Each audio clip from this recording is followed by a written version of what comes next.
जय संविधान, जय भीम, महात्मा गांधी की जय, गोडसे मुर्दाबाद।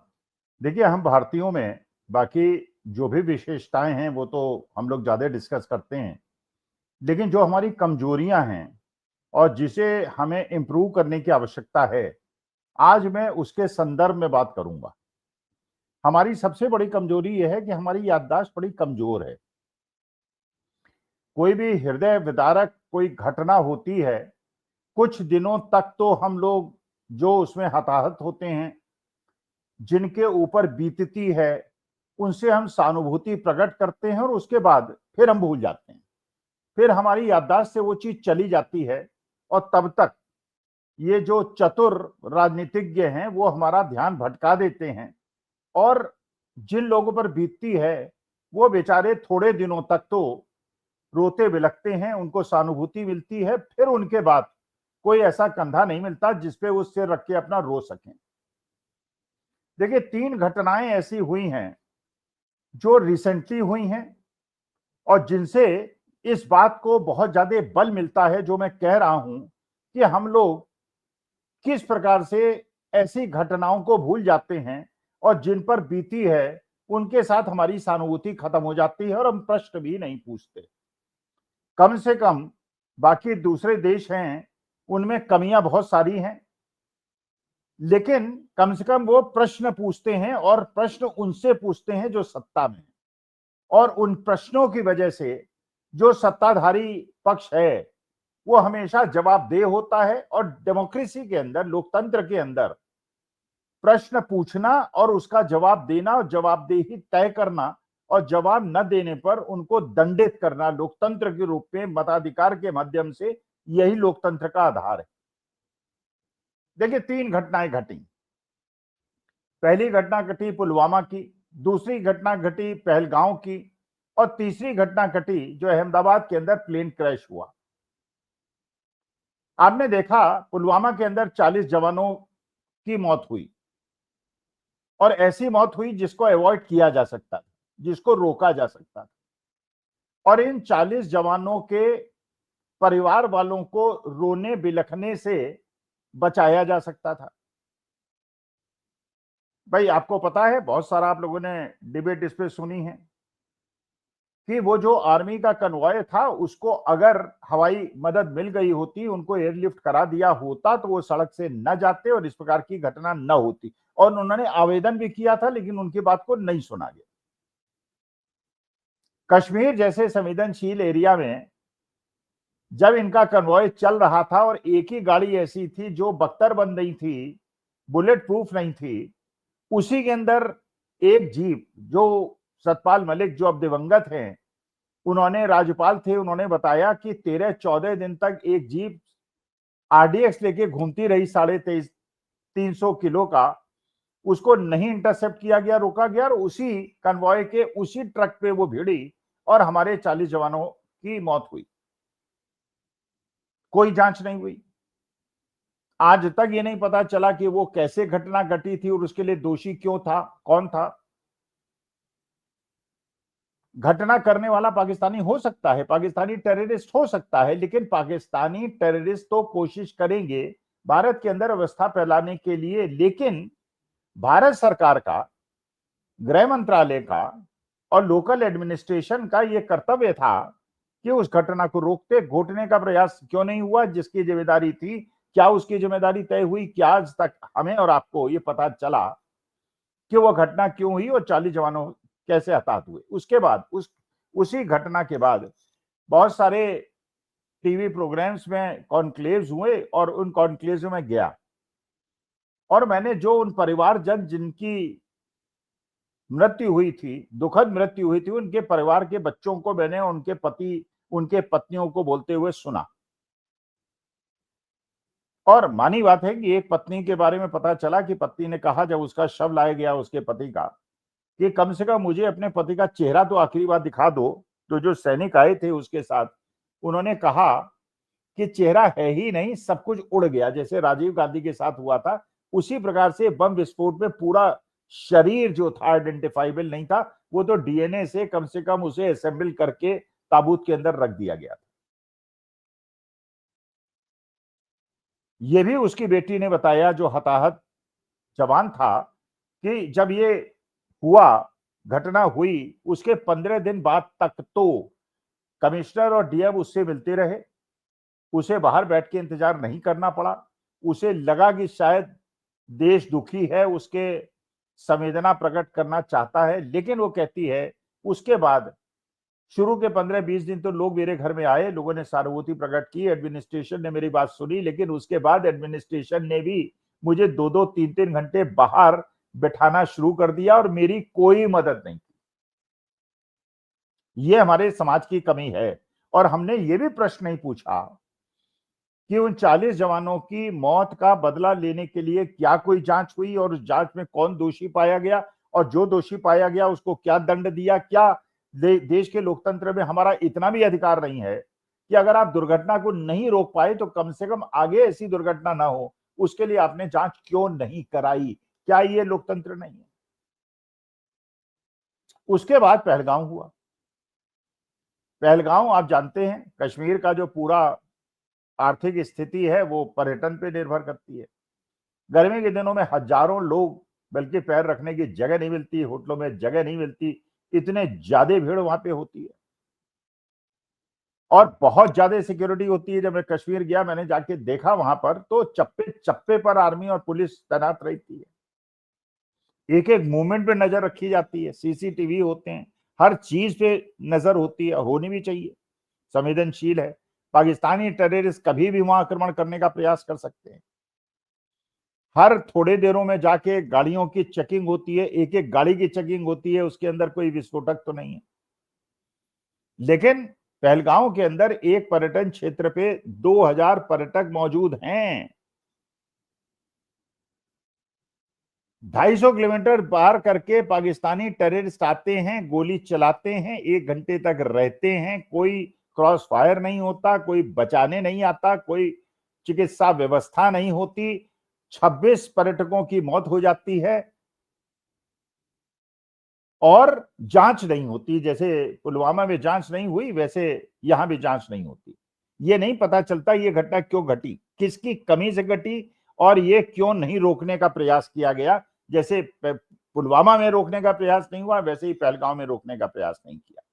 कुछ दिनों तक हमने सुना, 26 जो पर्यटक जिनकी मौत हुई, उनके पत्नियों को सुना, उनके पिता को सुना, माता को सुना, हमने संवेदनाएं दी, हमारा दिल डोला, लेकिन उसके बाद उनको भी लोग भूल गए। और ये भी पूछना भूल गए कि जांच क्यों नहीं हुई और ऐसी घटना दोबारा ना हो। पुलवामा के बाद पहलगांव हुआ, अब कोई घटना ना हो, इसके लिए जांच करा के जो हमारे तंत्र के अंदर कमजोरी है उसको रोकने का प्रयास क्यों नहीं हुआ। अब तीसरी घटना पे आते हैं। तीसरी घटना 12 जून को अहमदाबाद के अंदर एक ड्रीम लाइनर बोइंग का, जो सबसे ज्यादा महंगा और सबसे ज्यादा आधुनिक विमान है, उसमें यात्री अपनी यात्रा शुरू करते हैं अहमदाबाद से। उसके पहले जो वो हवाई जहाज आता है, उसके अंदर के यात्री बता रहे हैं कि उस हवाई जहाज के अंदर कुछ तकनीकी कमियां हैं। आपने वो वीडियो भी देखे होंगे, सुना भी होगा। लोग बता रहे हैं एसी नहीं चल रहा है, फिल्म नहीं चल रही है, जबकि वो बहुत महंगा विमान है, सबसे महंगा विमान है, सबसे आधुनिक विमान है, हजारों लाखों करोड़ों का विमान है। और जैसे ही विमान उड़ान भरता है, 40 सेकंड के अंदर वो क्रैश कर जाता है। उसमें 150 से ज्यादा यात्रियों की मौत होती है।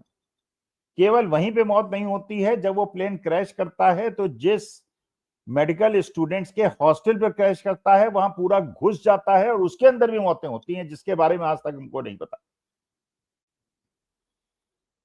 पूरा देश व्यथित होता है।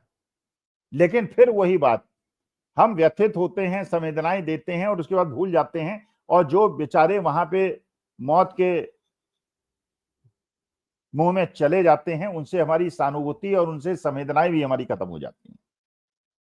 कम से कम यहां चलिए जांच बिठाई गई।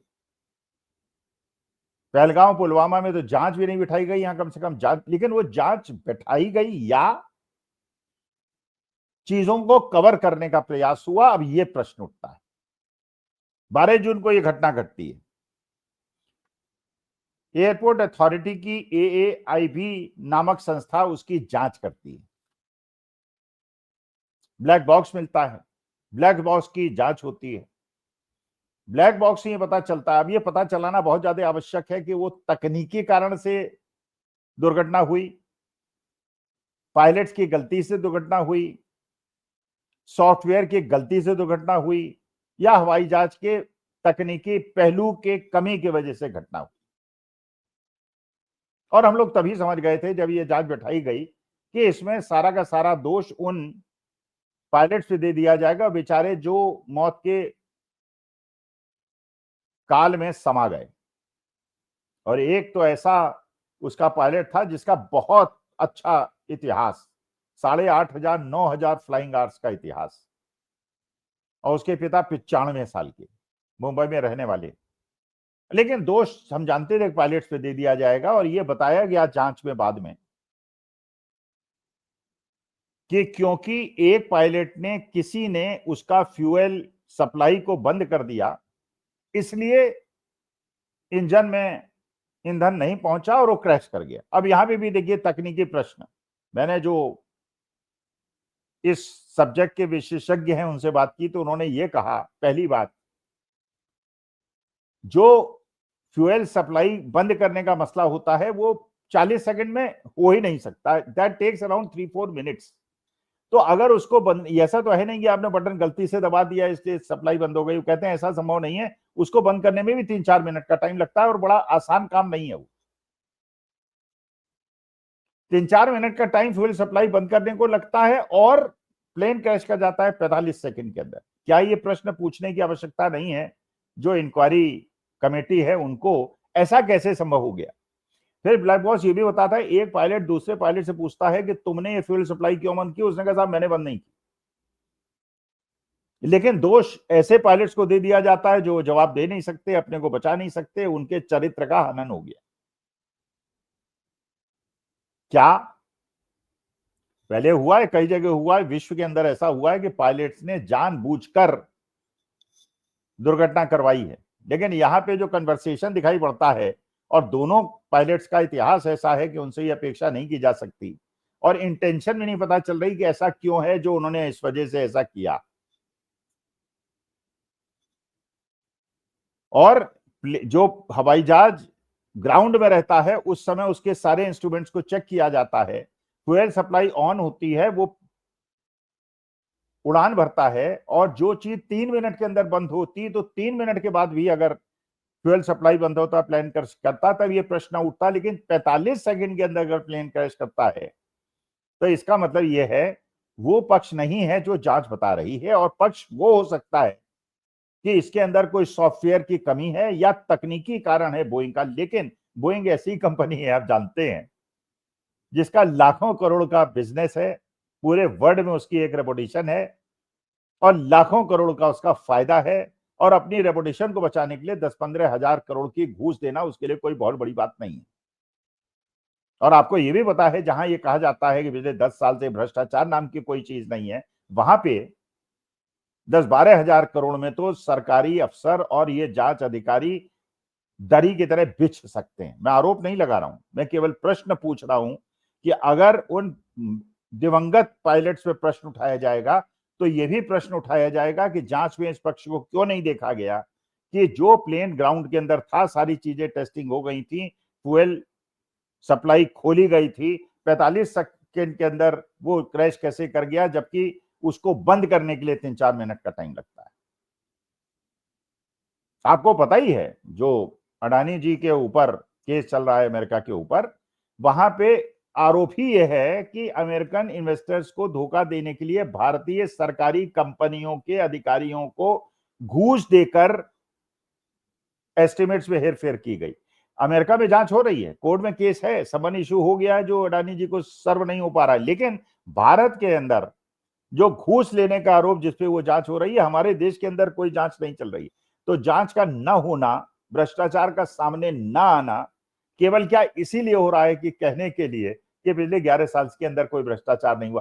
क्या ये हमारा कर्तव्य नहीं बनता कि जिन 150 से ऊपर लोगों की इस प्लेन क्रैश के अंदर मृत्यु हुई है, उनके प्रति हमारी जवाबदेही है और उनके परिवार के लोगों को यह बताने के लिए कि सरकार संवेदनशील है और इसके अंदर भ्रष्टाचार सहन नहीं होगा। और ये प्रश्न भी पूछना क्या हमारे लिए आवश्यक नहीं है कि उन पायलट्स को दोषी बताकर उन पे दोष डाल के, क्योंकि जवाब नहीं दे सकते, असली मूल प्रश्नों को बचाया जा रहा है। और एक इसमें और एंगल है कि क्या विजय रूपाणी साहब, जो गुजरात के लंबे समय तक मुख्यमंत्री थे और भारतीय जनता पार्टी के मेंबर ऑफ पार्लियामेंट थे, उनके बारे में कहा जाता है कि वो कोई रहस्योद्घाटन करने वाले थे, वो भारतीय जनता पार्टी के अपने हाई कमान के नेताओं से खुश नहीं थे।